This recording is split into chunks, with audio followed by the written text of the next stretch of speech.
Hoje, no Trilegal Podcast, episódio 8, nosso trio de professores Raquel Boing, Aline Tomé e Fred Dias recebem mais um convidado tri-especial, o presidente do Comitê de Direitos Econômicos, Sociais e Culturais da ONU, o professor Renato Zerbini. Formado o quarteto trifantástico do podcast de hoje, vamos para o menu de temas para a nossa degustação intelectual. O professor Zerba, o professor Renato Zerbini Ribeiro Leão, vem lançar seu novo livro sobre a vanguarda do direito internacional. Em tempos de complexos desafios, uma reflexão sobre os velhos estereótipos que excluem a pessoa humana do acesso a uma das maiores obras da política mundial pós-Segunda Guerra Mundial é uma competência indispensável para o internacionalista dos nossos dias. No tema diferentão do episódio, comemorando o Dia Internacional do Estudante, Coração de Estudante. Parei já, tá bom, parei. Vamos conversar sobre o fenômeno do intercâmbio estudantil, a riqueza da experiência para o estudante, as oportunidades e os caminhos para facilitar uma vivência acadêmica internacional e as consequências sociais do fenômeno. A Emalândia é o destino carimbado pelo passaporte premiado de hoje. Quem olha o direito internacional como um cavaleiro medieval vai poder quixotear atrás de emas, avestruzes. Melhor levar sua caixa de cloroquina, tá ok? A gastronomia internacional derrete queijo velho para amolecer pão dormido. Mas tá achando que é barato? Em Genebra, então? Vai vendo. Atenção, tá na hora do Trilegal Podcast. Já começou, pessoal?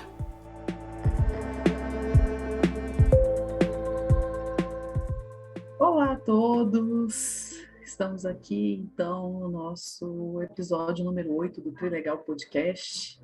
E olha só que privilégio, né? Hoje nós não estamos em 2, nem em 3, nós estamos em 4 pessoas aqui. Estamos nós 3 do nosso trio e temos um convidado, né? Renato Zerbini. Veio, então, lançar o seu último livro aqui no nosso episódio e a gente, então, está numa noite de gravações, né, como a gente sempre diz. Nós gravamos o nosso episódio às quartas-feiras à noite, então hoje nós estamos gravando aqui no dia 17 de novembro de 2021 e a gente vai, então, mais uma vez receber um convidado, né? E vamos também fazer mais um lançamento de livro, né? Então, é para isso que o Renato está aqui hoje, nos brindando com a sua presença, né? Então, sejam todos bem-vindos.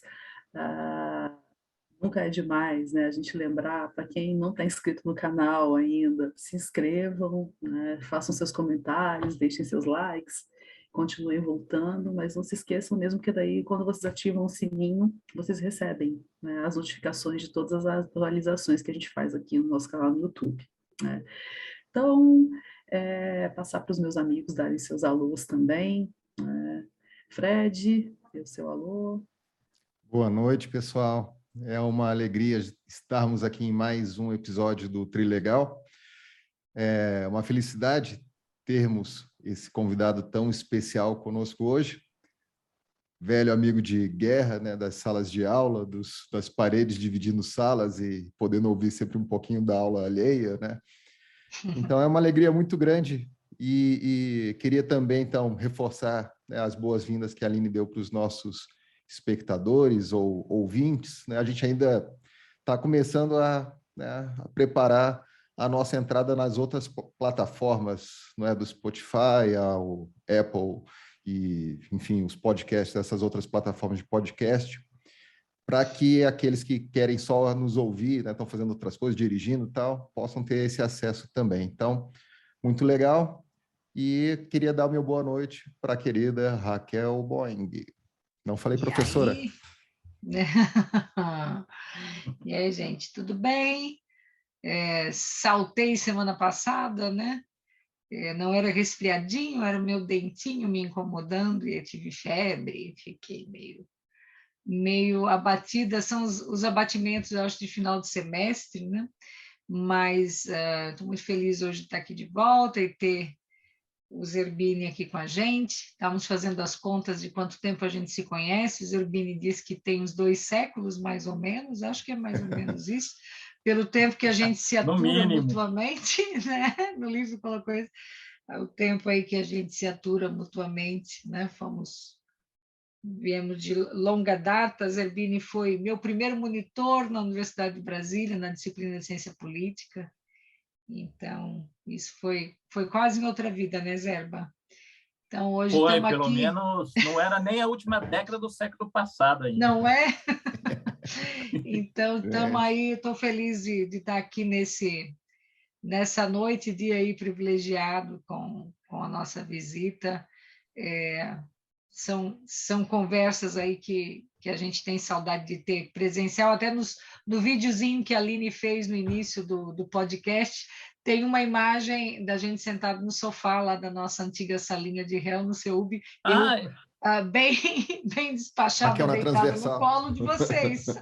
Essa que eu estou procurando aqui, porque outro dia eu achei, eu estou fuçando aqui. Escandalosamente, escandalosa. Então, assim, eu estou aqui, vou ficar boletada aqui, e tomara que a gente tenha uma conversa boa. Tenho certeza que vai ser uma conversa boa, que é um privilégio poder também escutar o Zerbini e falar do novo livro dele. Então, espero que curtam, nos vejam, nos ouçam, né? É bom ver 4 pessoas tão bonitas na tela assim, é um convite a ver, né? Então, Zerba, também queres dar Zerbini, né? Porque senão muita intimidade para o início de noite. Intimidade. Professor Renato Zerbini Ribeiro Leão, não vamos esquecer o sobrenome Leão, que é o sobrenome nobre aí, né? Então, contigo para dar a primeira boa noite. Olha, é uma alegria muito grande, muito bacana estar com vocês nessa iniciativa que é sumamente importante nessa realidade virtual, contribuirá muito ao campo das relações internacionais, não só para o nosso universo do Uniceubi, como para todo o Brasil. Desejo a vocês muito sucesso no empreendedorismo desse podcast Trilegal, nome muito bacana também, né? 3 queridos, 3 pessoas que já convivemos há várias décadas, e quando é assim, nós temos que celebrar, porque finalmente, na minha humilde opinião, a vida é muito curta, né? Vivemos 80, 90 anos, e nós já vamos chegar à terceira década, os 30, de modo que, bom, na minha avaliação, somos atores especiais em nossas vidas, à medida que estamos quase sempre juntos, né? Nós vimos o curso de Relações Internacionais do Uniceubi crescer, trabalhamos e cooperamos para isso, de modo que eu celebro a existência do Trilegal. Parabéns a vocês 3. E aí, né? Eu estou aqui pensando, gente, há alguns episódios a gente já tinha indicado aqui que nós temos o privilégio de sermos amigos, né? De não só nós 3 sermos amigos, mas de também sermos amigos de, não por acaso, ou talvez por acaso, dos maiores especialistas em várias áreas do campo das relações internacionais. Então, a gente tem que se recompor, né, depois de lembrar daquela foto lá na sala da coordenação. A gente tem que se recompor e chamar, né, o presidente do Comitê de Direitos Econômicos, Sociais e Culturais da ONU, né, de nosso amigo Zerba.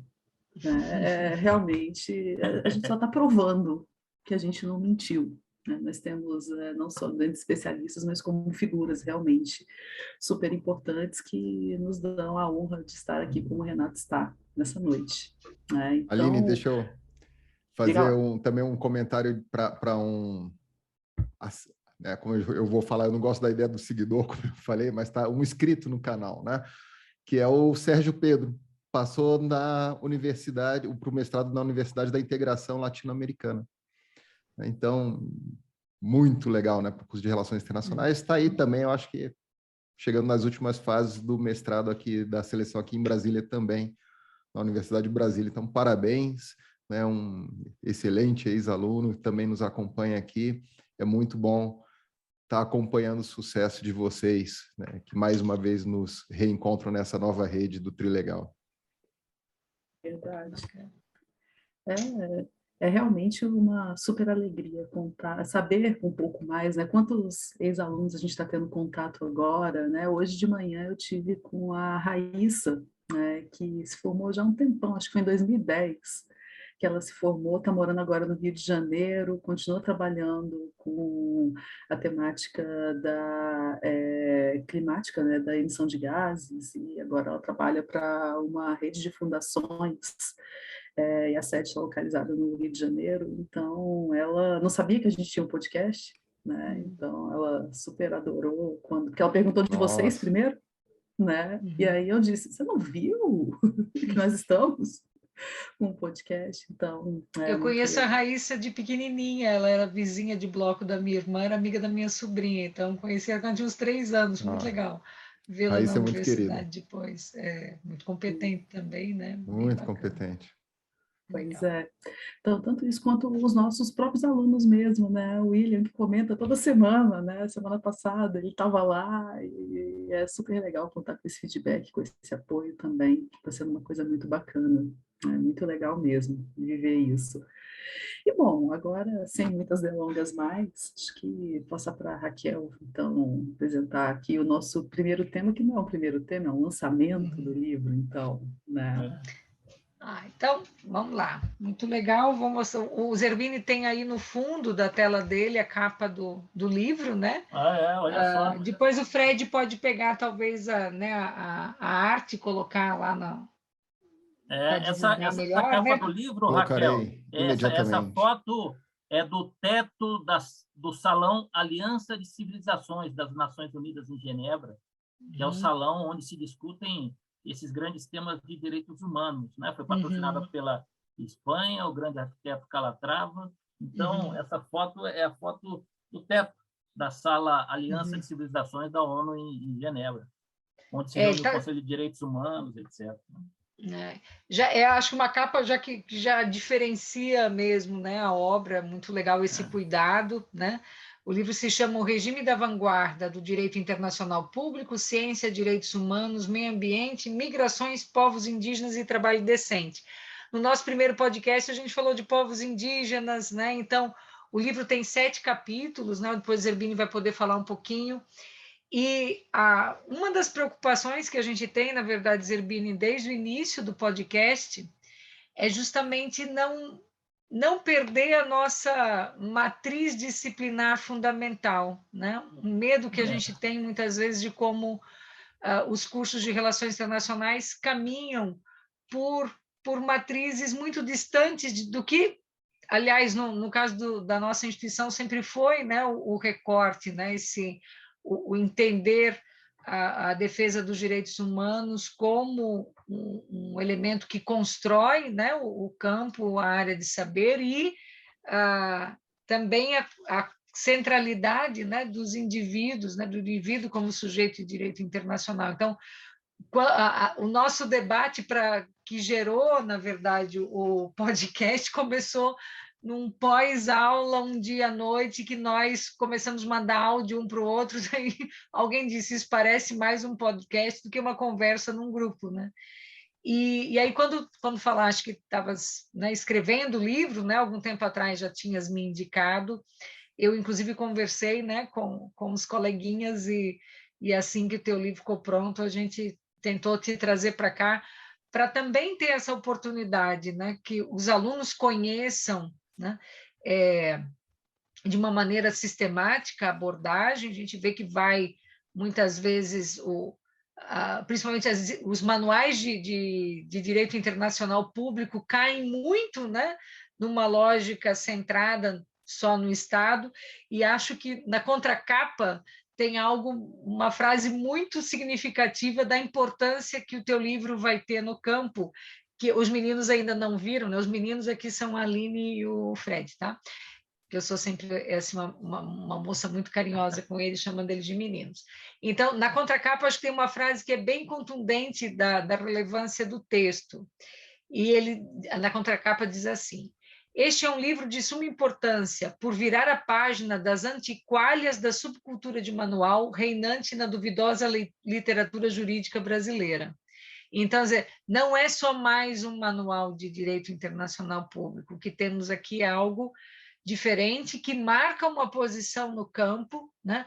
Vide o último capítulo que eu já comecei a ler e tenho certeza que a Aline e eu vamos colocar como leitura na disciplina de sociedade civil, que é o capítulo A Sociedade Civil na Contemporaneidade do Direito Internacional Público, né? Que é uma linha que a gente vem há tempos defendendo, né? A importância, o protagonismo da sociedade civil, usando como fundamentação o direito internacional público, né? Então, como eu só recebi o livro antes de ontem dei aula o dia inteiro, ainda não consegui avançar na leitura e vou começar de trás para frente, vou ser bem descarada. Mas toda a estrutura do livro, então, tem uma parte importante que o Zerbini vai mostrar, né? E para explicar para a gente por que ele desenhou esses capítulos, mas tem uma parte que apresenta para quem está entrando, né, Zerbini, na área do direito internacional, mostrando né, uma parte mais de afirmação dos princípios gerais, né, mostrar as 3 vertentes da proteção internacional, e depois os outros capítulos trazem temáticas que vêm da experiência prática também que o Zerbini tem tido nesses anos todos, seja no CONARE, na corte, né? Na atuação, né? Na militância mesmo, que durante um tempo tu tiveste logo no início da carreira, né, Zerbini? Tem aí até cicatriz na perna por conta disso, né? E mais recentemente, atualmente, no comitê lá em Genebra. Então, acho que é uma oportunidade para todos nós, né, ter esse manual que, como na própria contracapa está se afirmando, né, traz, né, para além do que a gente está acostumado a ver, e que muitas vezes acho que os alunos têm talvez a sensação de que só existe uma versão ou só existe uma corrente, quando, na verdade, a vanguarda do direito internacional está num caminho bem diferente dessa matriz, que muitas vezes é entendida como hegemônica, né? Então, eu fiquei com um gostinho de ler logo, deve fazer fichamento, depois você corrige. Raquel,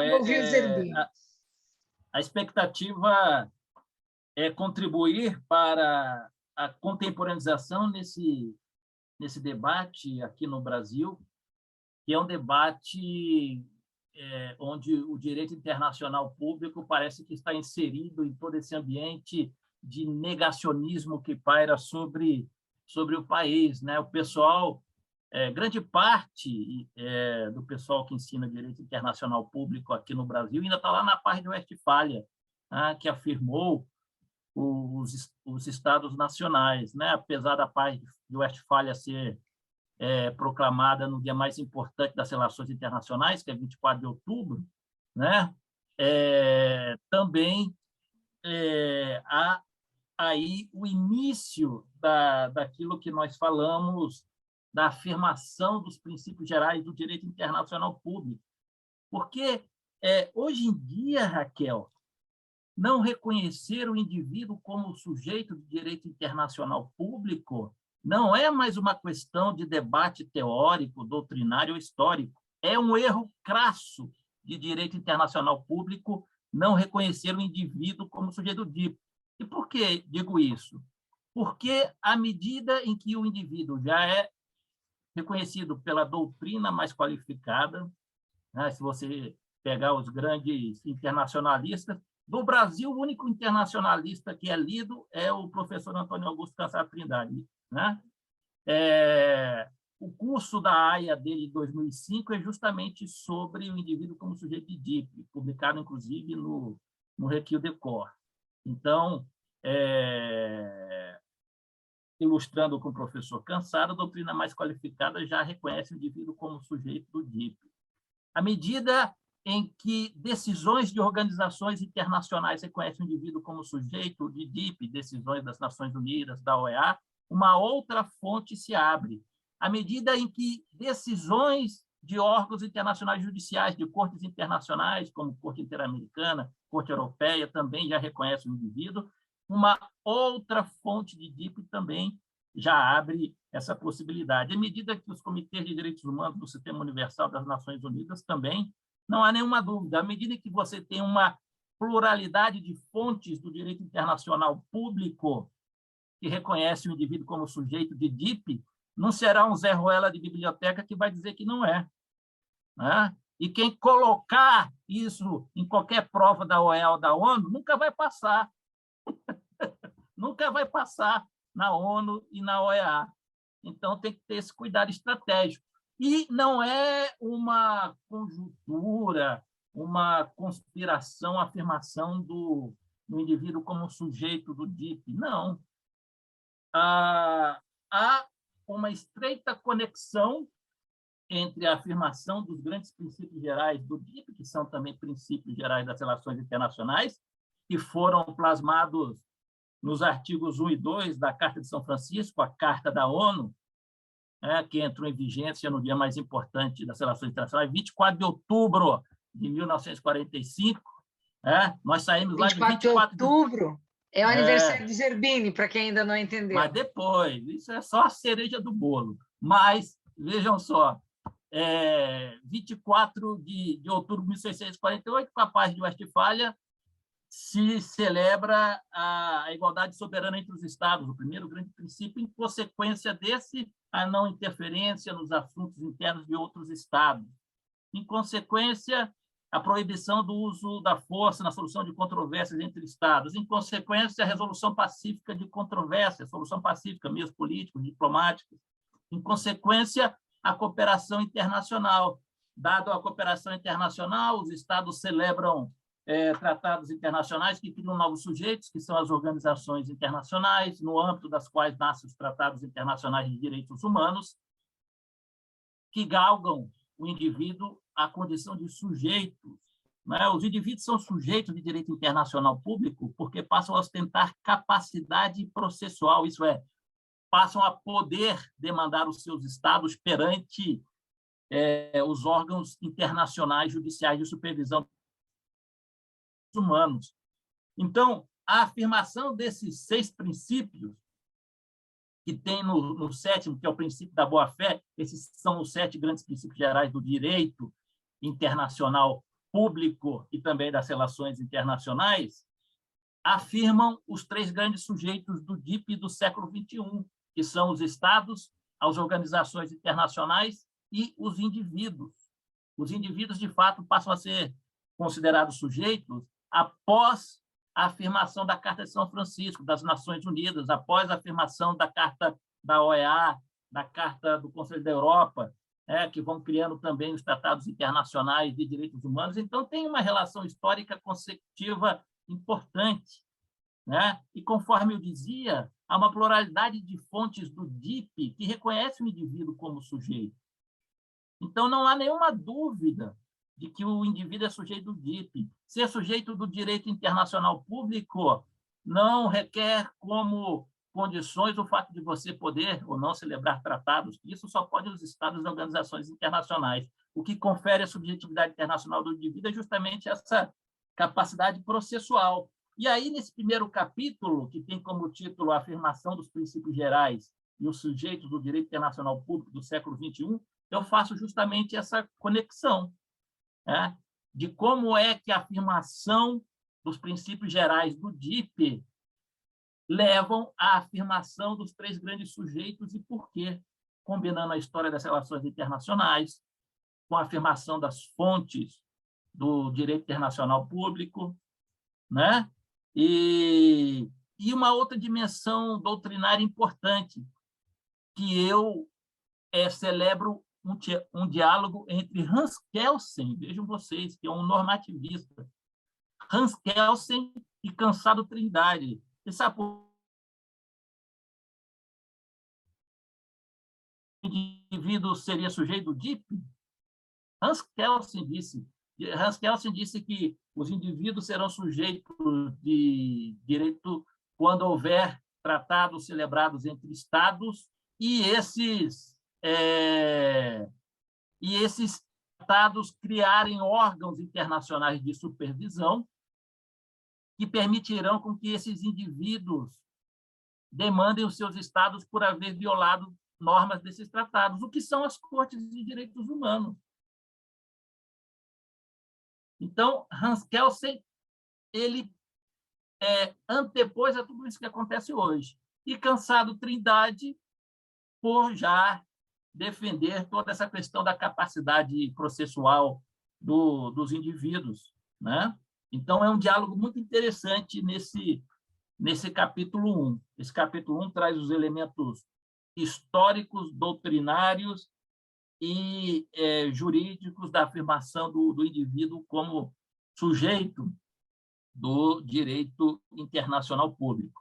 No segundo capítulo, nós entramos nas 3 vertentes da proteção internacional da pessoa humana: direito internacional dos conflitos armados, direito internacional dos direitos humanos e direito internacional dos refugiados, que são pilares do nosso curso de relações internacionais, né?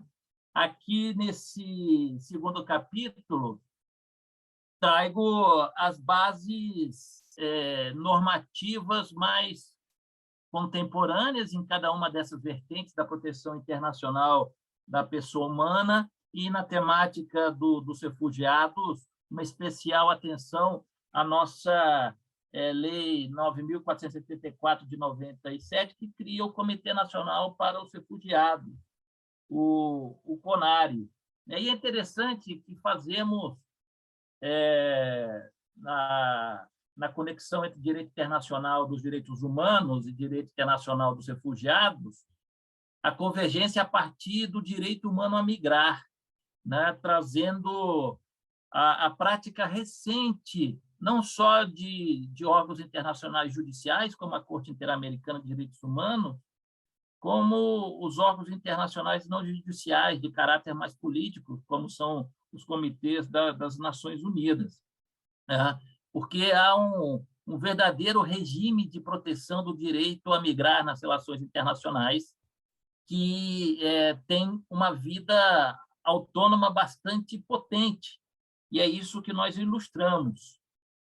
O capítulo 3º, nós justamente destacamos o direito internacional dos povos indígenas, que é um regime muito valioso no direito internacional público hoje em dia, com um tripé muito interessante. Nós temos o tripé que nasce a partir da Organização Internacional do Trabalho, das suas convenções 107 e 169, que dão as premissas do direito internacional público contemporâneo em matéria de direito internacional dos povos indígenas, o consentimento livre, prévio e informado, a ancestralidade das terras indígenas, passando pela riquíssima jurisprudência da Corte Interamericana de Direitos Humanos, do qual o Brasil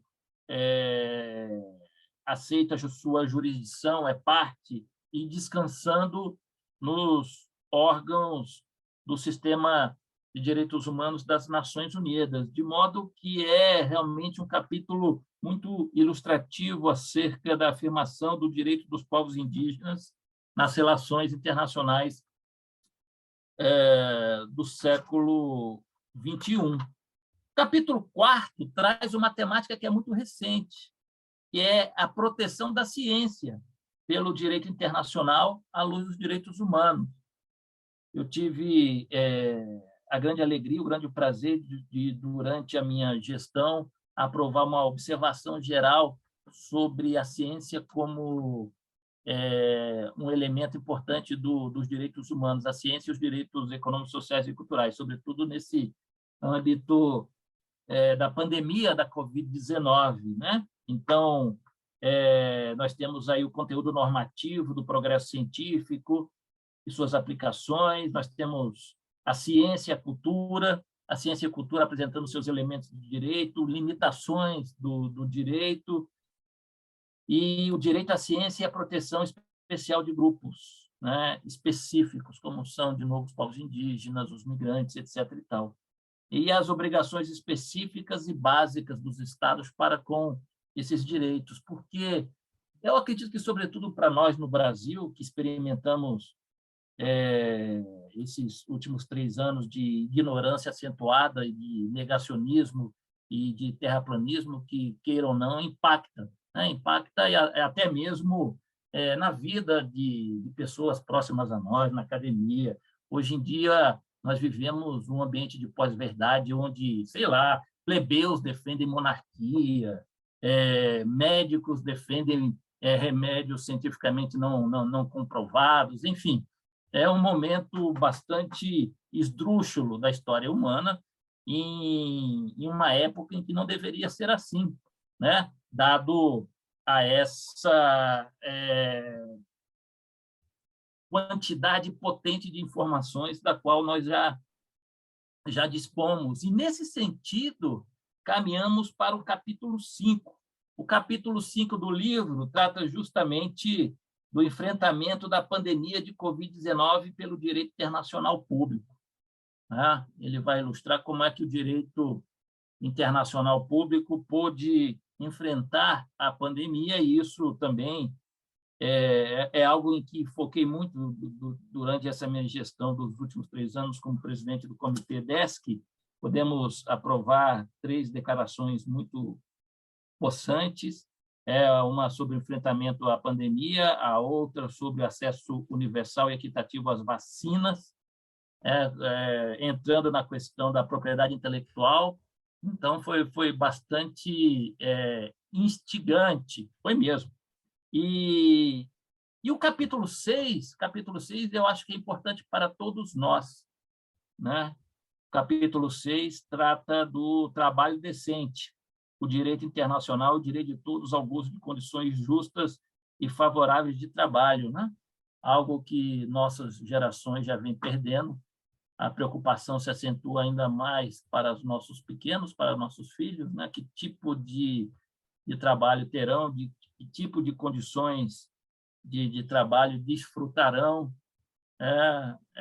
Hoje em dia, pensar na aposentadoria para os nossos filhos, a Seguridade Social, já é quase que um lindo sonho de verão. Você deitado debaixo do coqueiro, você já vai estar sonhando com será que meu filho vai ter aposentadoria, minha filha vai ter aposentadoria? Não é uma preocupação que carcome a todos nós, né? Então, é a sociedade que eles vão viver também, né? É a sociedade que eles vão viver. Que tipo é essa de sociedade, né? Que tipo de sociedade é essa? Talvez Em eles teoria, até tenham aposentadoria, mas em volta... tudo estará bastante fragilizado. E nosso legado será fazer com que os ganhos posteriores à Segunda Guerra Mundial, os ganhos da Carta de São Francisco, perdurem anos mais para eles, né? É uma utopia, mas que devemos lutar. O que será daqueles que trabalhamos em direitos humanos se não existir a utopia, né? Mas, finalizando justamente no importante papel desempenhado pela sociedade civil, a sociedade civil na contemporaneidade do direito internacional público. E aí, dividindo esse capítulo 7º nas bases políticas conceituais da sociedade civil, né, que é algo próprio aí às nossas disciplinas, aos cursos, ao que sempre conversávamos aí na sala de professores.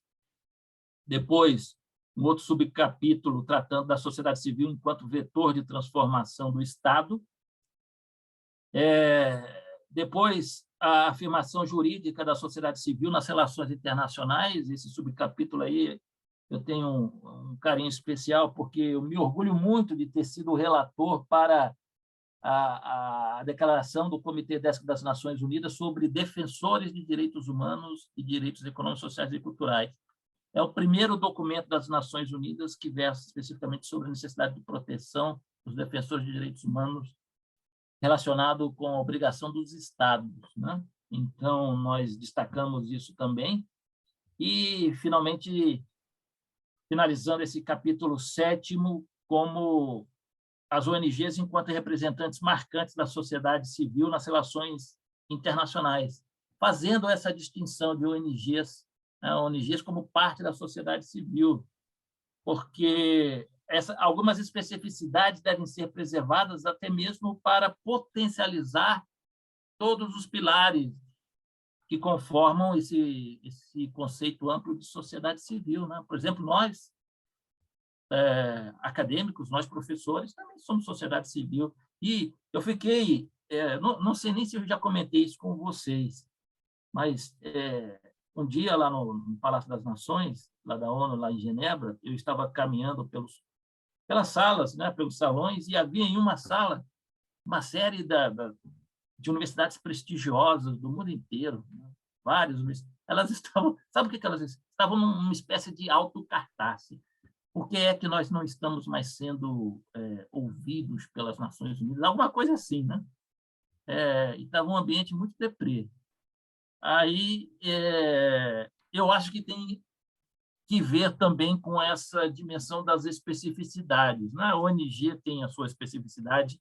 Essas, eu acho que tem um papel de ativismo muito importante, que nunca devem se mesclar com os estados. Já nós, os acadêmicos, temos que estar em todas as vertentes, né? Então, o livro ele abunda um pouco sobre essas 7 questões, procura contribuir a esse grande debate no Brasil, né? A gente pode notar que o Brasil é um dos países mais reacionários, né? Apesar de ser parte de vários tratados internacionais, mas mais reacionários, por exemplo, no que toca a aceitar o indivíduo como sujeito do DIP. Também tenho aqui um subcapítulo cujo título é As medidas do direito internacional devem ser cumpridas à luz do princípio da boa-fé. É o Brasil mesmo. Há uma série de medidas provisórias de proteção ordenadas contra o Brasil que o Brasil não cumpriu, né?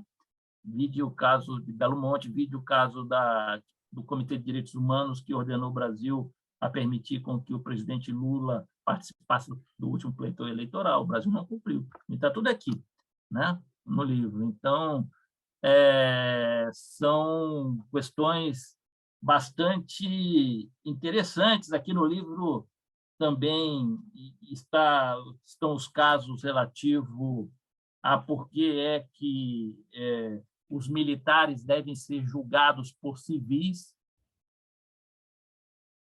né? E nunca o contrário, os civis nunca devem ser julgados por militares. Mas, desde a perspectiva do direito internacional aos direitos humanos, os militares sempre devem ser julgados por civis. Isso já é uma premissa pacífica.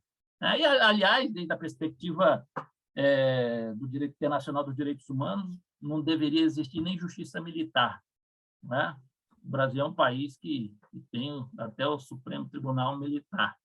Então, é por isso que alguns dizem que esse livro tem que andar em carro blindado. Mas esse livro, conforme o título diz, ele traz o regime da vanguarda do direito internacional público. Aqui, o que move os conceitos é, sobretudo, a prática, né? E a prática decisória dos órgãos internacionais, sejam eles judiciais ou não, né? Porque, para evitar aquela crítica de doutrina, aqui também há doutrina, mas para que as pessoas possam perceber que isso já são decisões, discussões. Dizer que, por exemplo, o indivíduo não é sujeito do direito internacional seria um debate doutrinário, não sei de quem, porque se os órgãos que decidem desde a perspectiva internacional já disseram que né?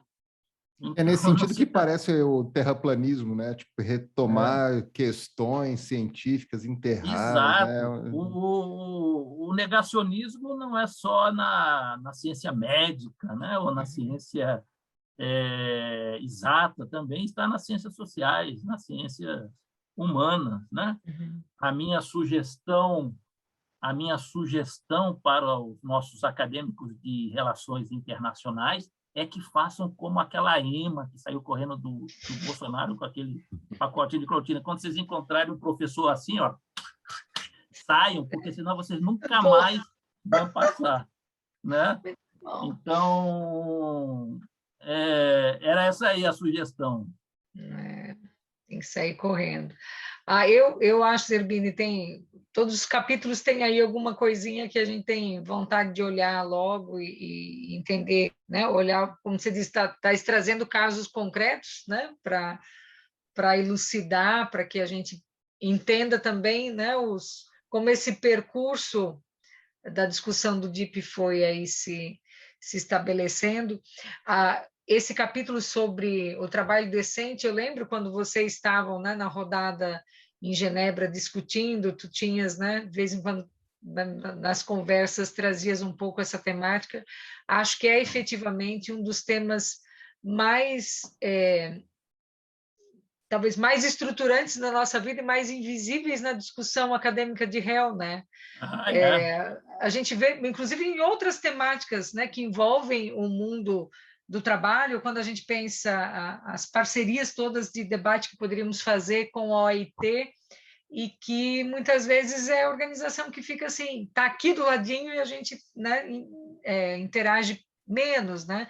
Seja na questão indígena, direito das crianças, né? E hoje tem se caminhado o mundo afora, e no Brasil é muito gritante, né? Para essa precarização das relações trabalhistas, sob uma fachada que daí acho que é uma outra versão do terraplanismo, né? Você está perdendo emprego, o teu trabalho é precarizado, mas você acha que é empreendedor, né?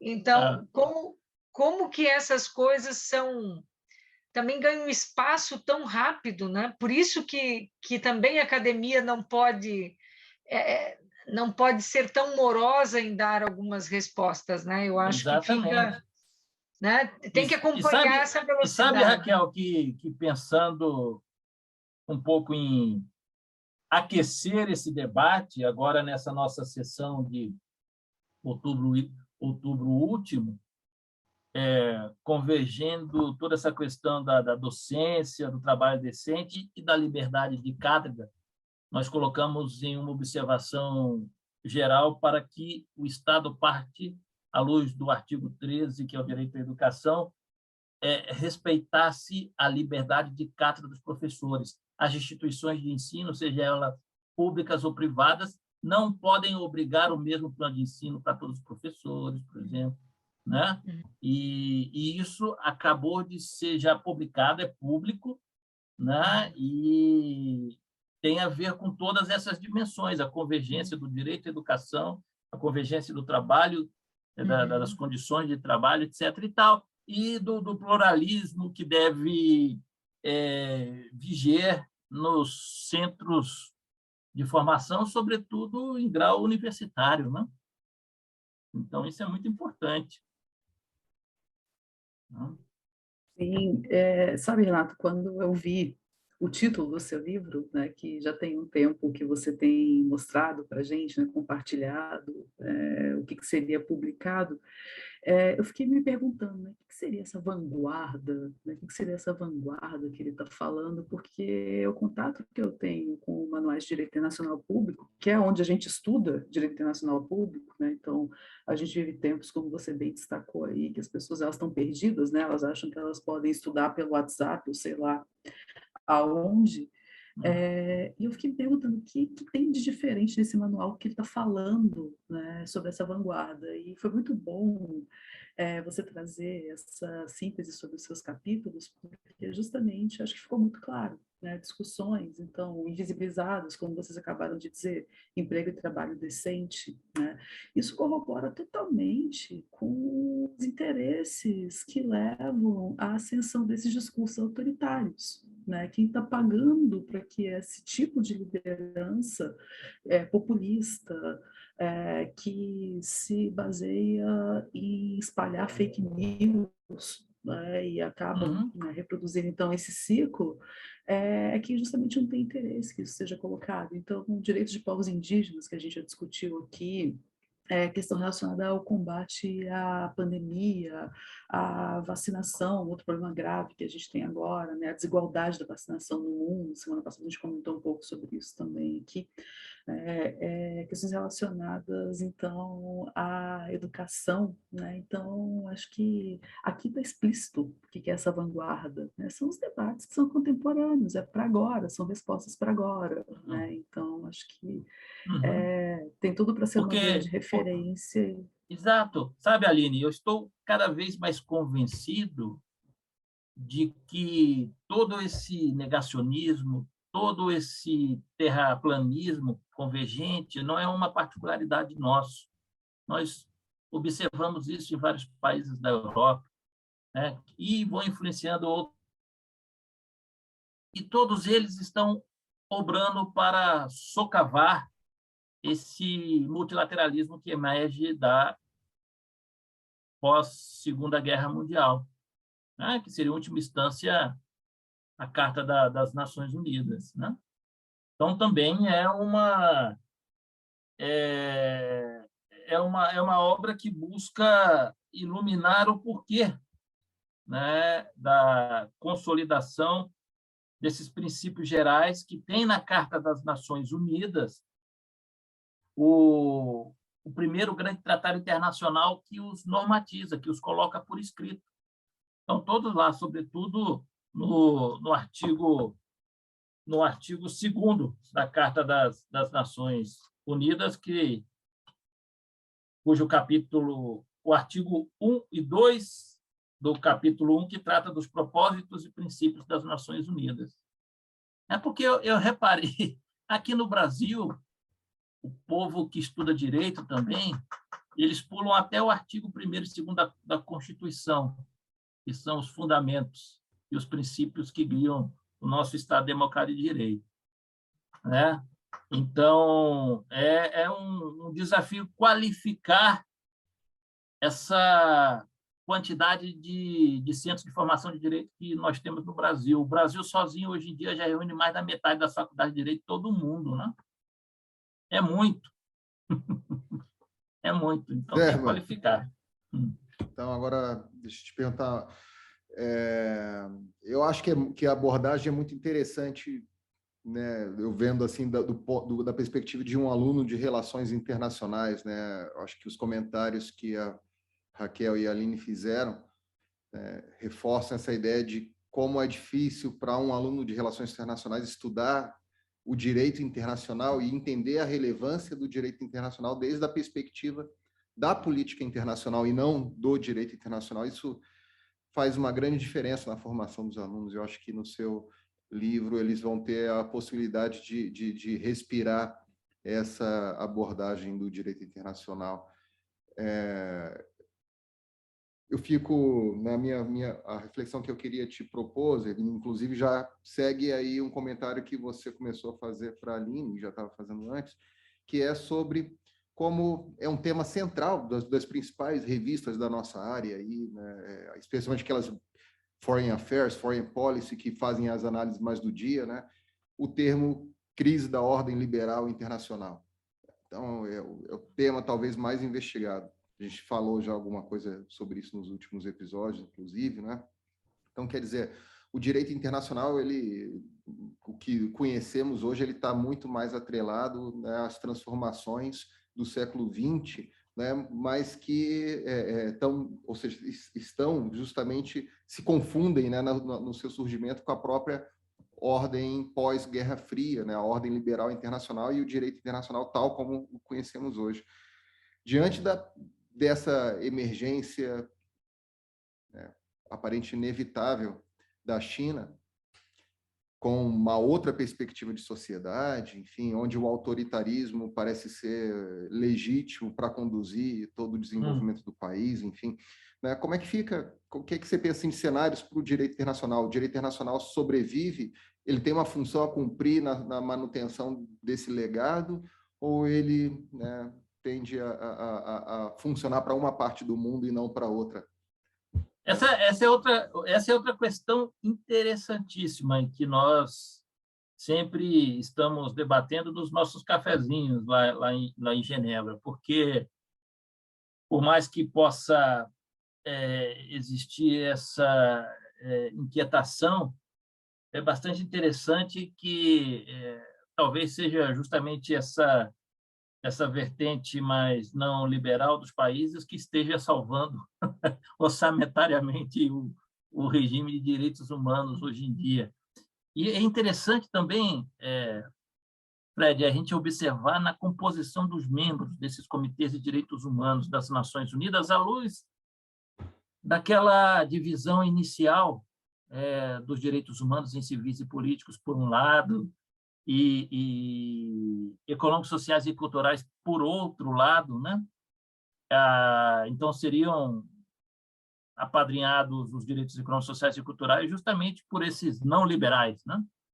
E observando a composição dos órgãos tratados de direitos humanos, por exemplo, no SEDESC, do qual eu faço parte, sempre há um membro chinês e sempre há um membro russo.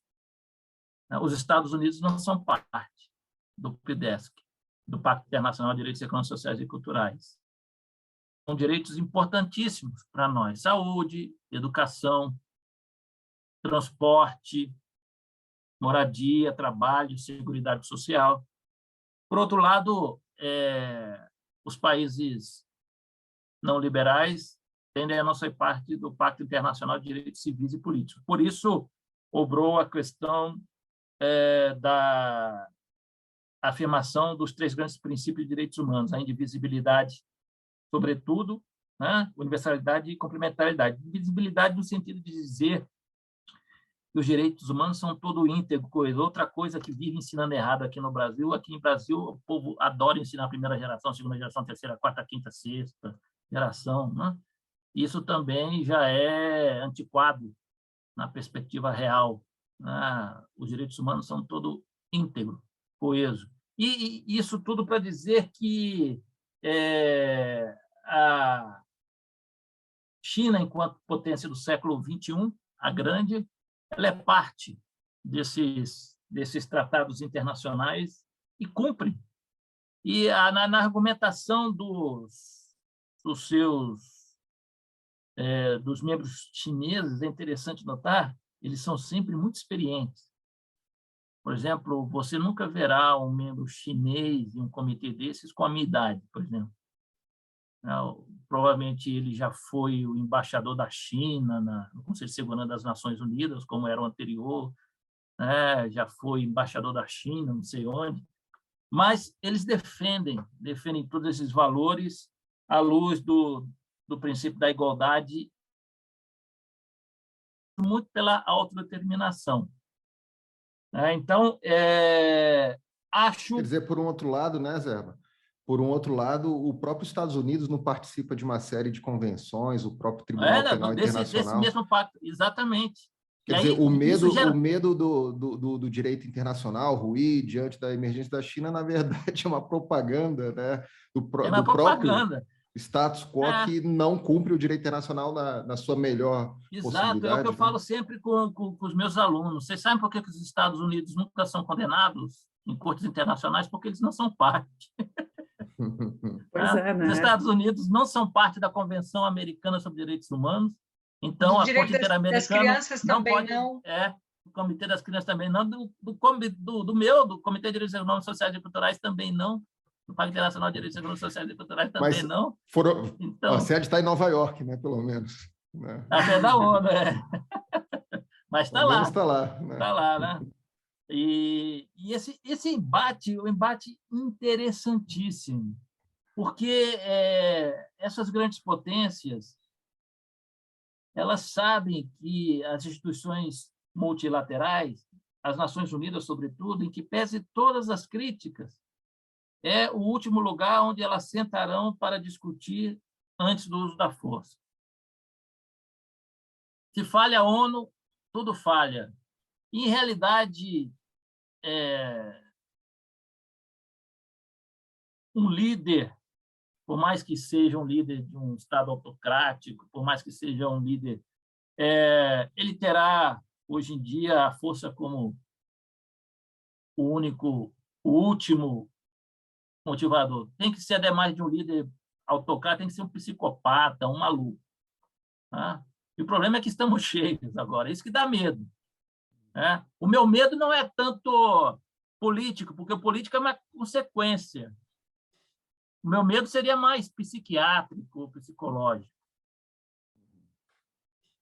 Né? Interessante que, né, você está justamente, né, o Ecosoc está alocado lá no Palácio das Nações, que é onde, né, a Liga das Nações, que não conseguiu realizar essas possibilidades de ser o último local para negociação pacífica das controvérsias, né, desejou longa vida às Nações Unidas ali, né?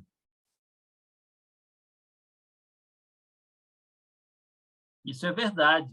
O Ecosoc tem uma ação muito importante nas relações internacionais, sobretudo no direito internacional público. O Ecosoc também vai ser o primeiro órgão internacional que oferecerá à sociedade civil o status oficial no direito internacional público. Né? Depois, se vocês observarem lá o artigo 71 da Carta das Nações Unidas, foi por ali que tudo começou. De modo, eu tendo a avaliar que esse rearranjo que o mundo experimenta nessa primeira metade do século XXI ainda não dá elementos definitivos para a gente perceber se tudo terminará mal. Porque teremos que convergir uma série de elementos que vão desde o hard power, do poder duro, até questões como o meio ambiente, até questões como combate à desigualdade, tá? Porque o que está em jogo é a sustentabilidade do próprio planeta. Às vezes, nós nos esquecemos de que o nosso planeta é vivo, né? E, porquanto, é finito. E é uma lógica que a gente, às vezes, não quer nem perceber, que tudo que é vivo morre. Então, a tecnologia, tudo isso deveria ser usado para a gente tentar, de alguma maneira, tornar a nossa espécie, nós, os seres humanos, eternos por nós mesmos. Não sei, reconstruindo, revivendo esse planeta, buscando outro, como já há elementos. Mas, enfim, esses desafios todos me fazem crer que poderá haver reformulações importantes nas Nações Unidas, né? Porque as Nações Unidas, institucionalmente falando, obedece à lógica institucional e das relações internacionais do imediato pós-Segunda Guerra Mundial, né? Então, poderá haver transformações importantes, mas sempre haverá aí uma instituição encarregada de facilitar esse diálogo entre os diferentes estados, os diferentes países, em suas dimensões mais variadas. Eu não tenho tanto medo assim da China, não. E, pelo contrário, até motivo as minhas crias a estudar mandarim. Muito bem. Chinês. É justo.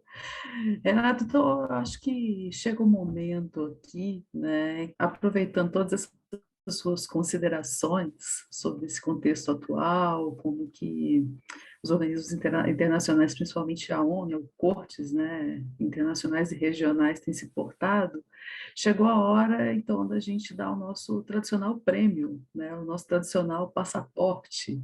E como é de praxe aqui, né, tradicionalmente também é o nosso convidado que dá o passaporte uma vez que ele está aqui. Então, Renato, diz para a gente qual que é o passaporte e para quem que você vai conceder, né, esse passaporte no episódio de hoje. O episódio de hoje, em consequência de tudo aquilo que debatemos e discutimos, em homenagem também a um ser que esteve presente no nosso diálogo, é um passaporte que dá direito a entrar na Emalândia, um país, né, um país onde o determinado, né, líder que prega notícias falsas e mentirosas, porque nem o seu staff acredita, né, e vive desmentindo, deveria estar ali, desfrutando das suas sandices, do seu terraplanismo e das suas mentiras. Talvez ficaria muito feliz ali, né? E para que pudesse viver lá com todos aqueles que o acompanham, sobretudo familiares, porque, ademais, tornam perigosos os locais onde vão morar, né? Rebine, aí você vai Então, criar um problema de emas refugiadas. não, mas lá, Emalândia é só uma homenagem às emas. É uma homenagem é só uma homenagem distópica. Mas mandar esse sujeito para lá, né? Para Emalândia. Parece uma boa pedida, né? E, de qualquer jeito, homenageando as emas, né? Se eu ouvir qualquer coisa desse tipo, corre, né? Que não dá futuro. Adorei. Muito bom, muito bom. E Oxalá seja um país geograficamente quadrado, porque se correr, né, se o sujeito correr, ele cai pro além. O problema é que tem muita gente que se comporta como uma avestruz, né? Coloca a cabeça lá embaixo e... Na hora que o problema surge, né? Então, eu sou mais ema e menos avestruz. É o que mais boa, tem, né? Foge. Boa. Zerbini, depois tu colocas... Não, porque eu acho... Oi, desculpa, não, para dizer, depois tu coloca a informação aí pro Fred botar na nossa descrição de onde que o teu livro vai estar disponível para comprar, né? Eu tenho o meu, mas o povo tem que saber onde que vai achar o teu livro, para não perder depois a informação, né? Ah, sim. Ele já está na Amazon, já está na Amazon. E na Amazon você já encontra, então. Já está também distribuído naquela rede leitura, né? A leitura, sobretudo é um homem de vanguarda, né? Brasília, então não é só o livro, ele está em todas, rede. em todas. Então, beleza. E aí? Ah, está em todas. Está por aí já. Está por aí desfilando. Muito bem, muito bem. Bom, então, dados os créditos, né, do nosso livro lançado aqui, dado o passaporte também dentro desse contexto, acho que é hora da gente passar para o nosso segundo tema, né? Gente, não sei se vocês viram, no último episódio, passou-se a chamar o tema de um tema diferentão, né? Tem o tema tradicional, o tema diferentão, então, que a gente aborda. E nesse episódio de hoje, o nosso tema diferentão, então, levando em consideração, né, que dia 17 de novembro é chamado Dia Internacional do Estudante, é comemorada a data, né, do Dia Internacional do Estudante. Então, esse foi o tema que a gente escolheu abordar. O nosso episódio vai lá, né, só no dia 18, mas acho que relembrar, né, essa data. Aqui no Brasil, o Dia do Estudante ele é celebrado no dia 11 de agosto, né, mas internacionalmente essa data ela é tratada, ela é celebrada, né, no dia 17 de novembro. Então, dada essa proximidade, é o tema que a gente vai abordar, então, com essa temática. E aí, né, um destaque que eu queria fazer, só apresentando, é que esse Dia Internacional do Estudante ele passou a ser celebrado anualmente nessa data de 17 de novembro, que é uma homenagem, né, à memória de um grupo de estudantes da antiga Tchecoslováquia que lutaram contra tropas nazistas que invadiram o país durante a Segunda Guerra Mundial. Em 17 de novembro de 1939, a Federação Central dos Estudantes Tchecoslovacos foi invadida pelos nazistas, vários dirigentes estudantis foram assassinados, né? E nesse momento, então, Outros foram levados para campos de concentração, sofreram torturas, enfim, durante o Holocausto, e acabou que essa data foi criada, então, em 1941, em Londres, né, e acabou se tornando, então, uma referência. Então, os estudantes, creio eu, eles sempre têm essa função, né, de defesa dos direitos humanos, de defesa dos direitos da democracia e de tantas outras questões que a gente abordou aqui na primeira parte, né, com o lançamento desse livro do Renato. E como o nosso grande público, né, de estudantes aqui no podcast são estudantes de relações internacionais, acho que tem alguns destaques relacionados a esse papel que nós estudantes temos, né, porque professores sempre são e sempre serão estudantes, né, ai de nós se não estudarmos sempre, acho que o que traz a gente aqui é essa paixão por estudarmos sempre. E uma questão que sempre chamou muita atenção do estudante de relações internacionais é o intercâmbio, né? Poder morar em outros países, estudar em outros países, conhecer o mundo, né? Que é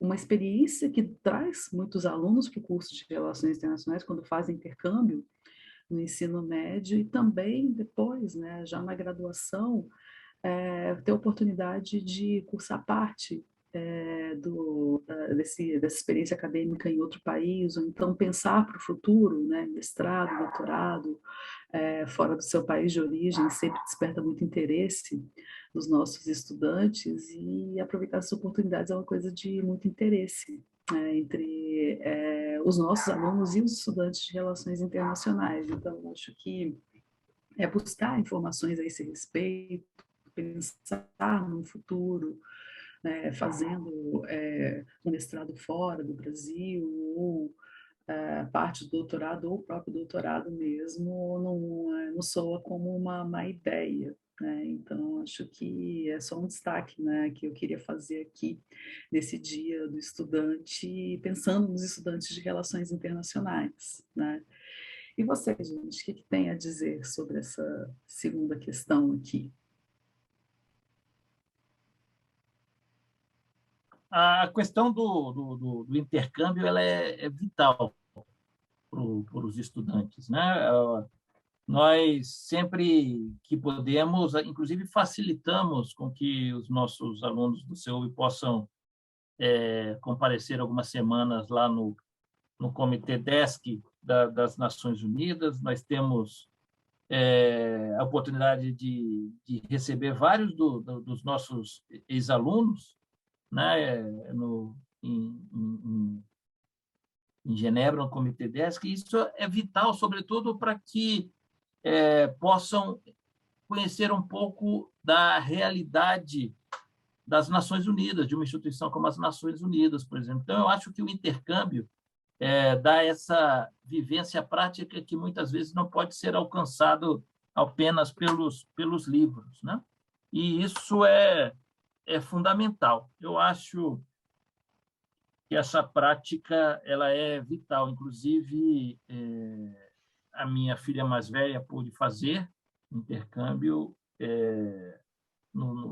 Ela foi para Seattle, nos Estados Unidos, e lá, conhecendo seu grupo, definiu uma área na universidade que veio dali, que é o tal do design de estilo, né? E então isso marca profundamente o nosso presente e o nosso futuro.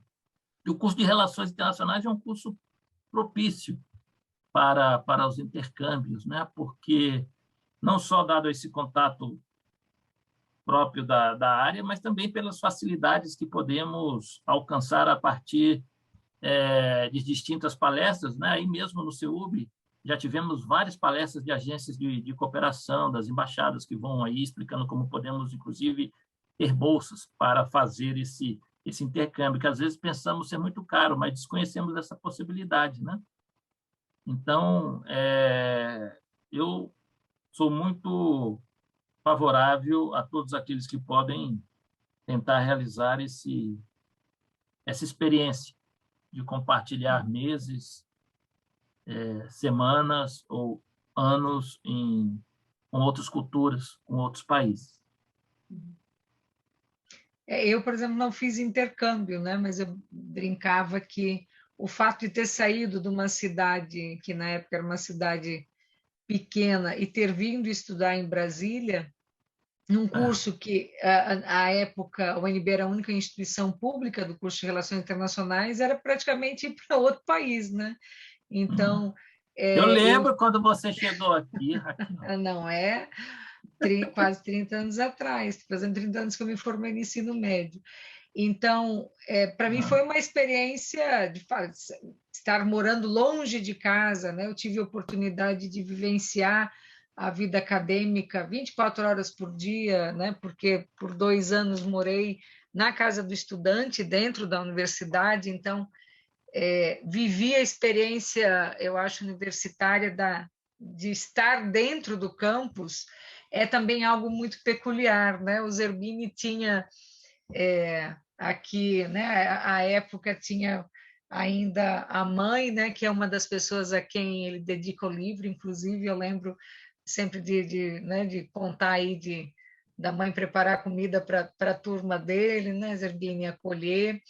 E isso a gente sentiu um privilégio, assim, eu morria de saudade de casa e tinha, né, sempre que tinha alguém que deixavam a gente curtir um pouquinho a mãe junto, era um acalanto, né? E na Em época a casa gente era tinha sempre cheio de gente. na época a Em gente tinha casa era sempre cheio de professores expatriados de relações internacionais. verdade, e porque, por exemplo, no nosso curso nós éramos 23 de réu, só 5 eram de Brasília, todos os outros vinham de outros lugares, e tínhamos uma colega paraguaia.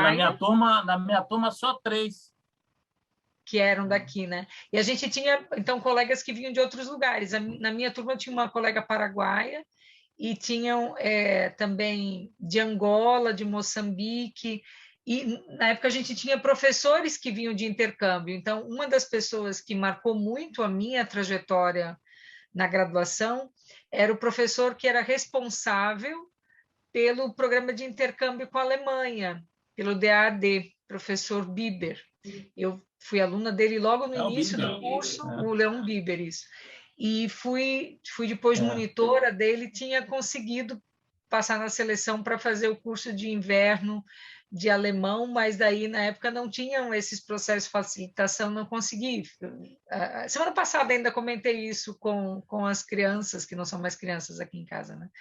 De como eu fiquei frustrada, porque a única coisa que a gente tinha que pagar era a taxa da viagem e mais uma taxa de seguro, uma coisa assim, e eu não consegui o dinheiro para fazer, né? Tenho certeza que teria sido um diferencial, né? Claro que depois a gente vai construindo outros caminhos também, mas a gente viu, depois nós tivemos políticas para permitir que os alunos, né, pudessem, já no nível da graduação, participar dessas experiências, fazendo uma parte da sua graduação em outros países. Eu tive um sobrinho que foi no Ciências Sem Fronteiras, foi para a Alemanha, fez uma parte do curso dele de engenharia, fez um semestre, né, de engenharia química, que é a área dele, na Alemanha, né? Já num outro contexto bem diferente, então, numa perspectiva, nós fizemos réu num contexto que o Brasil ainda estava, né, engatinhando aí, no início dos anos 90, nessa inserção, né, mais globalizada, né, país recém saído da ditadura, recém Constituição, né, as políticas públicas nem sonhavam em algo assim. Então, o programa acabou no governo Dilma depois não prosseguindo, né? Mas foi uma experiência interessante, embora tanta gente tenha falado contra, a gente tem muitos relatos, né, da importância desse tipo de investimento na pesquisa, né? E também numa juventude, né, que tem vontade de estudar, tem capacidade para isso, que muitas vezes ainda os cursos universitários acabam sendo ainda uma peneira, não é mais como naquela época se representava um funil, né, que a gente ia gotejando para a universidade, mas ao mesmo tempo a gente sabe que muitas vezes é uma falsa democratização, quando a qualidade também não é muitas vezes não é tantas vezes garantida, né? Então eu me preocupo muito, né, de como é que vamos caminhando aí. As consequências da pandemia aumentam muitas desigualdades também em relação aos estudantes. Por outro lado, às vezes ampliam, né? Se conseguir aproveitar o horizonte de hoje, você pode acessar a informação de tudo quanto é lugar, né? Falta tempo, né? Mas você vê, nem sempre o fato de você ter acesso significa que as pessoas vão conseguir absorver o que seria o mais relevante, né? Então, também faz ter acesso a muita coisa e fica muitas vezes na superficialidade, né? Eu fico me lembrando, como estudante, comentamos isso com o Corival, né? Que é da minha turma e hoje é professor na Federal do Sergipe, que a gente passava os sábados e domingos na biblioteca, né?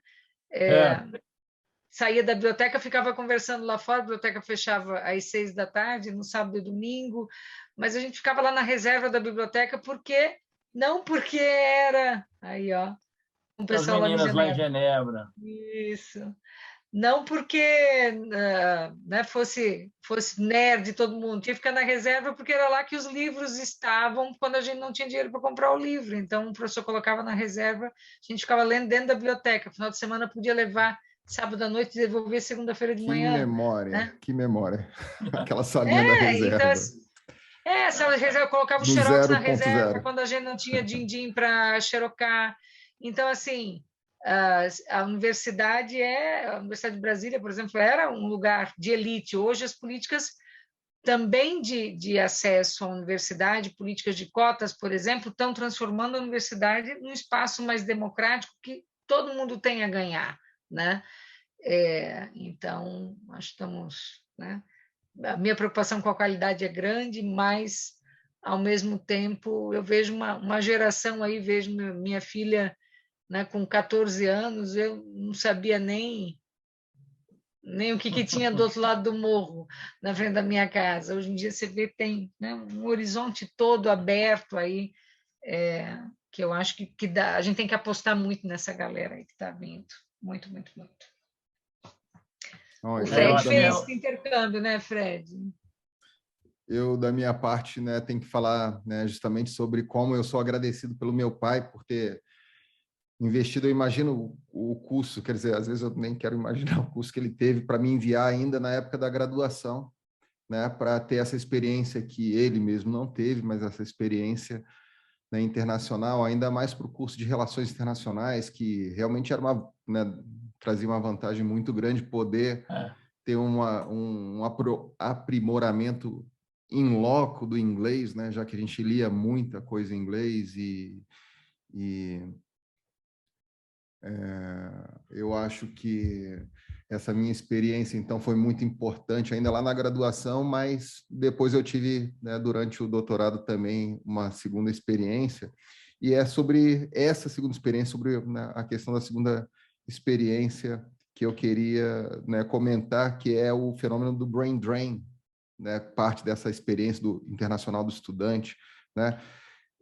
Eu acho que, do ponto de vista pessoal, é muito enriquecedor, não é? Eu acho que de nós quatro aqui, o Zerbini, que também teve essa experiência, né, de estudante internacional, é muito enriquecedor.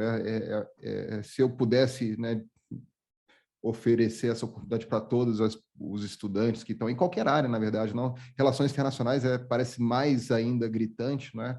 Mas essa bagagem que a gente adquire nessa experiência é muito legal. Só que o fluxo desses destinos da experiência do intercâmbio internacional, especialmente nos níveis pós-graduados, né, o mestrado e o doutorado, ele adquire uma característica que tem a ver justamente com o desenvolvimento e o não desenvolvimento de vários países no mundo, e, na verdade, até de regiões. Eu fico pensando justamente no brain drain que Brusque sofreu quando o Raquel veio para Brasília. Então, quer dizer, nos Estados Unidos, o mapa é muito interessante. Os estados que fornecem os alunos e o destino dos alunos, né? Califórnia, a parte ali do Nordeste, Massachusetts, onde estão várias universidades, né?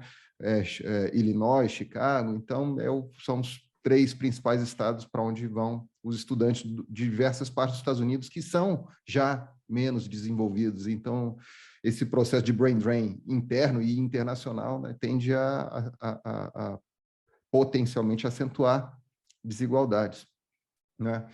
Então, quando eu estive, né, na minha experiência última, né, internacional, na universidade lá de Harvard, eu pude conhecer muita gente de ponta. Isso foi, assim, sensacional. Eu penso em tantos nomes assim, que eu conheci pessoalmente, né, que eram só autores de livros, e eu pude, né, a cada semana conhecer alguém diferente, e também os alunos internacionais que estavam lá, né, que a gente acaba tendo mais oportunidade para ter amizades dos próprios alunos internacionais, porque, né, são os deslocados, né, precisam desse aconchego, enfim. E aí eu tive um colega, né, um amigo ali durante esse período, que eu perdi o contato, mas olha o perfil, né?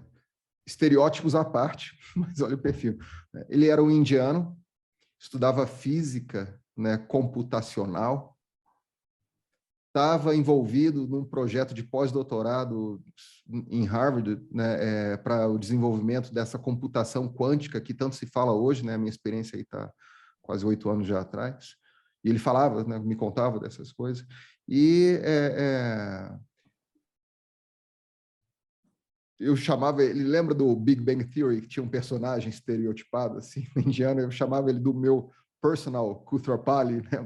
Brincava com ele, porque o estereótipo é forte, mas, né, o sotaque era aquele mesmo, né, que você já imagina o personagem. E uma vez eu perguntei para ele assim: e aí, quando você acabar aqui, né, o seu pós-doutorado, como é que vai ser? Você vai voltar para a Índia, vai fazer o que? O que eu vou fazer na Índia? A resposta dele foi essa. Né? E aí caiu mais uma das fichas para entender o que é esse processo do brain drain, né?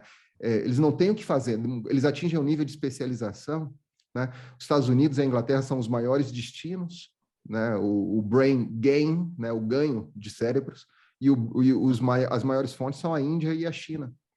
Então, eles se especializam tanto que não tem mais o que fazer, né, nos seus países. Mas isso há 8 anos atrás. A tendência, né, cada vez mais é o retorno para os novos vales do silício, da Índia e da China, né, para esses estudantes, né, começarem a encontrar esses empregos tão especializados retornando para casa. Faz parte dessa, né, multipolarização que a gente vive do mundo, né, mas enfim, né, um processo ainda muito lento, né, daquele ranking das 500 maiores universidades, ano após ano, né, as 10 primeiras são 8 americanas e uma ou 2 inglesas e, quando muito, uma suíça entra ali, né, no ranking também.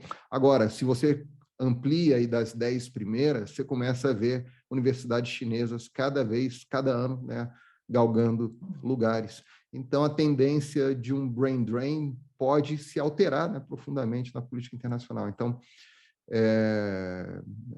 acho muito legal, né? Acho que a gente tem que buscar essas oportunidades se buscam em muita, né, medida, metendo a cara, né? Eu consegui uma bolsa porque eu tive não a aprovação da bolsa, mas a aprovação de alguém que pesquisava o meu tema fora do país. Então, né, encontrar essas pessoas, eu acho que é uma dica fundamental de quem quer fazer seus estudos de pós-graduação fora, né? Eu acho que nem na verdade, encontrar quem estuda o que você quer estudar. Na verdade, é se adaptar ao que alguém que está lá fora estuda, né, já está há tanto tempo, e contribuir para a pesquisa dele. Eu acho que é a melhor dica, né, para se aproximar disso. Eu acho que é o nosso diferentão de hoje, Aline. Na verdade, assim, eu sei que está na hora da receita, todo mundo ficando com fome já, mas eu queria fazer só 2 últimas observações em cima disso, né, tudo que vocês colocaram.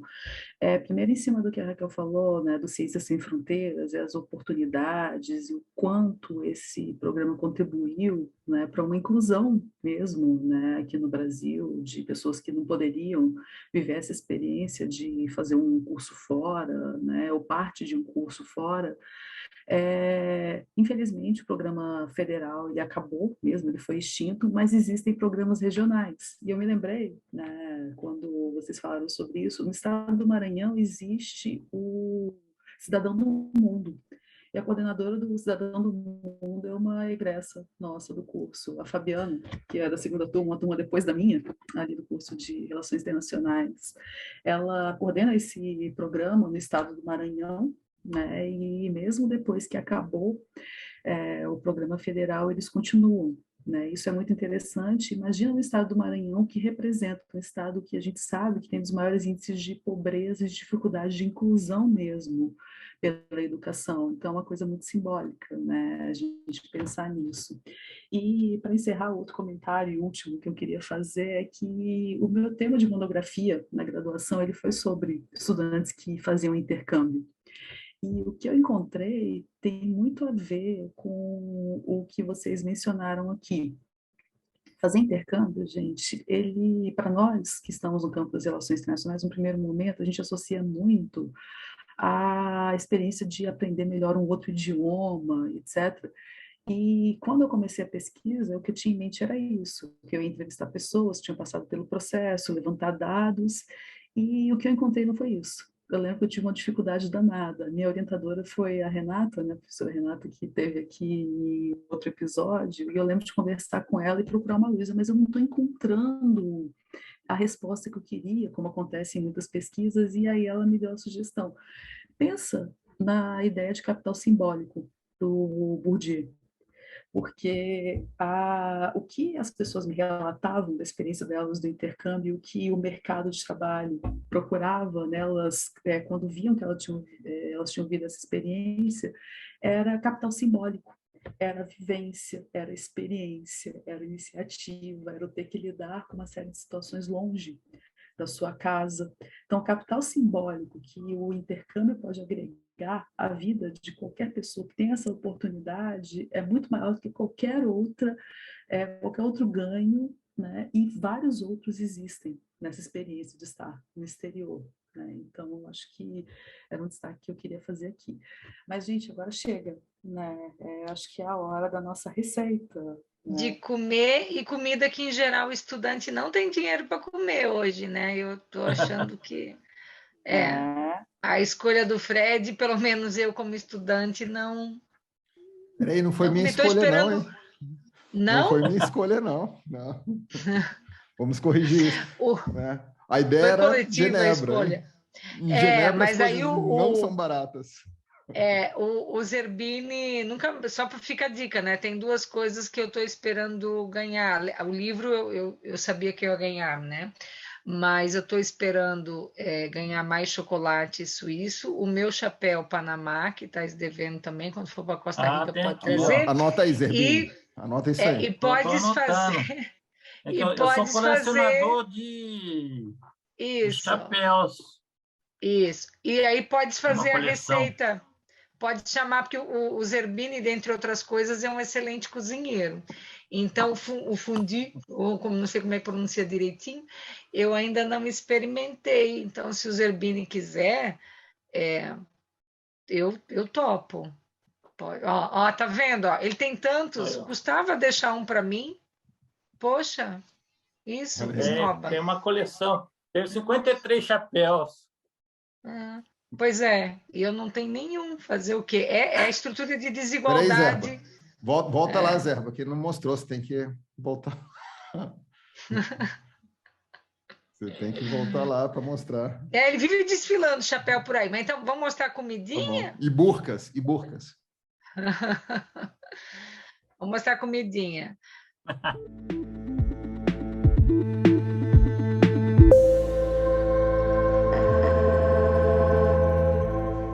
A palavra fondue vem do verbo francês fondre, que significa derreter, sendo que a primeira descrição de um preparo semelhante ao fondue de queijo está na obra de Ilíada de Homero, que apresenta um prato feito de queijo de cabra derretido misturado com vinho e farinha.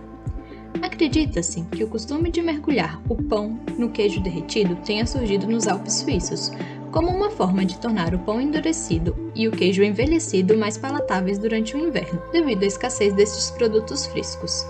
Mas foi somente na década de 1930 que o fondue se popularizou, quando a Associação Suíça de Queijo realizou uma campanha para aumentar o consumo do produto no país. Já com o fim da Segunda Guerra Mundial, o foco da campanha passou para o reconhecimento do fondue como um prato nacional, um símbolo da união e da identidade suíça. Existem diversas variações quanto ao tipo e à proporção de cada queijo utilizado, apesar da mais conhecida ser feita com gruyère e com emmental.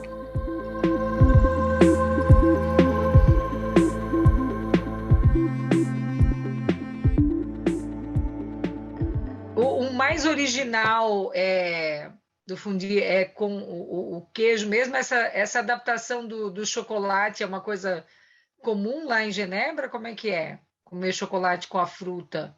Ou é uma coisa mais aqui? É de lá também? Agora, via de regra, o tradicional é o com queijo. Que é o tradicional não, o antigo, né? Uhum. A modernidade, como nós estamos na vanguarda, a vanguarda já apresenta os chocolates, né? As carnes diferentes. Interessante. E realmente, até que fondue não é caro. Né? Caro é ir para Genebra comer fondue. Pois é. É verdade. Mas o fondue não é um alimento caro. Né? Caro é nem o gruyère, o queijo, é muito caro. Né? E um filezinho... Pai, eu já fiz fondue para vocês? Não, quando vocês vieram aqui? Não, estou esperando também. A Raquel está demandando, e neste eu gostaria de estar inclusa também. Eu aceito ganhar o livro, né? Aqui nós podemos... Eu estava buscando umas fotos aqui, eu encontrei a foto com a irmã Rosita, que lá legal. Também lá em Genebra, mas com os meninos não encontrei, que está numa outra câmera, no outro celular. Mas bom demais. Via de regra, os restaurantes lá é o fondue do queijo com pão. Que o videozinho mostra. E é o queijo, o segredo está no queijo. Há alguns segredos, como, por exemplo, adicionar o vinho branco no queijo, uma pimentinha, assim, salpicada por cima. E também o da carne, né? O da carne, que aí tem que ser no óleo. E aí os segredos são os molhos. São os molhos, né? Pronto, eu já fiquei com fome que chega. Parar de falar de comida. Vamos dormir. Então, acho que a gente já pode encerrar o episódio de hoje, né? Agradecendo demais a presença do nosso querido Renato Zerbini, que veio iluminar nosso Trilegal Podcast, episódio 8. Gostaria de lembrar a todos que se inscrevam no canal, ativem o sininho de notificações, façam comentários, né? Façam sugestões de novos convidados, enfim, temas, o que vocês acharem interessante para a gente trazer aqui. Queria, então, passar a palavra para cada um dos nossos colegas aqui de hoje, nossos amigos, né, de hoje, para se despedirem do nosso público também. É isso, gente. Muitíssimo obrigada pela presença e paciência de sempre. Que bom que vocês estiveram por aqui. Voltem semana que vem. A gente segue aqui fazendo esforços para aprimorar, né, o nosso podcast e trazer o que a gente tem de melhor aqui para vocês. Obrigada. Gente, obrigada também. Obrigada, Zerbini, por ter vindo, né? E a gente poder conversar um pouquinho, se ver. O Zerbini é o coleguinha que eu mais tenho visto presencialmente, né? Pelo menos nos encontramos ao ar livre, a gente se viu algumas vezes ao longo da pandemia. Dá um pouquinho, não, um olhar afetivo de normalidade no meio dessa maluquice que tem sido esses últimos meses. Então, desejo sucesso ao livro, eu espero que as pessoas aí tenham ficado motivadas a adquirir, e acho que vai ter um diferencial aí para as nossas disciplinas e que os nossos estudantes, né, também consigam engrenar, né, fugir das emas e caminhar aí por outros caminhos. Obrigada, minha gente. Zerba quer se despedir do povo. Foi uma alegria, uma satisfação, um grande prazer poder ter participado desse espaço que vocês criaram com tanto carinho, que legal. Desejo-lhes todo o sucesso do mundo, agradecer a presença do seleto público de vocês e animá-los a que continuem seguindo. Vocês podiam até explicar, não basta aceitar seguir, tem que fazer outro procedimento para assistir essas coisas, não é só clicar lá no seguir? Você tem o link, né? Precisa achar o vídeo, mas para que não tenha que procurar, basta se inscrever e ativar aí o sininho de notificações. O Zerbini vai ser o nosso número 220 aqui. O 220. Sim. Agora, Renata, entra aí. Clica, Olha, inscreva-se e ative o sininho. Eu vou dar uma bombada no Trilegal. Vocês têm que convidar o meu querido amigo Genebra. de ciência política. Não, aqui de Brasília, Paulinho Madrugada. Um meu grande amigo, promotor Era da da ciência turma, né? política. Verdade. Ademais, meu companheiro de jogar peteca no Juntos. Vocês têm que convidá-lo, porque ele foi da ciência política para a Night de Brasília. Para a festa Então, dos anos assim, uma 80. Antropológica interessante. Um brinde a Paulinho Madrugada. Ó. Gente, Os tempos do Chopin Dança, lembra, Zé? Outros tempos. Opa. Ficamos por aqui e voltamos semana que vem. Acho bom começar de fato se despedir. O Fred já pegou o vinho, já começamos a falar coisa que não deve. O Fred coloca no teaser, então deixa quieto. Chega, né? Vamos dormir. Valeu, gente. Então, semana que vem a gente volta Valeu. com mais um Trilegal Podcast. Até mais. Até. Sucesso a vocês. Valeu. Feliz Dia Internacional do Estudante para todos nós. O Trilegal Podcast volta semana que vem. Au revoir.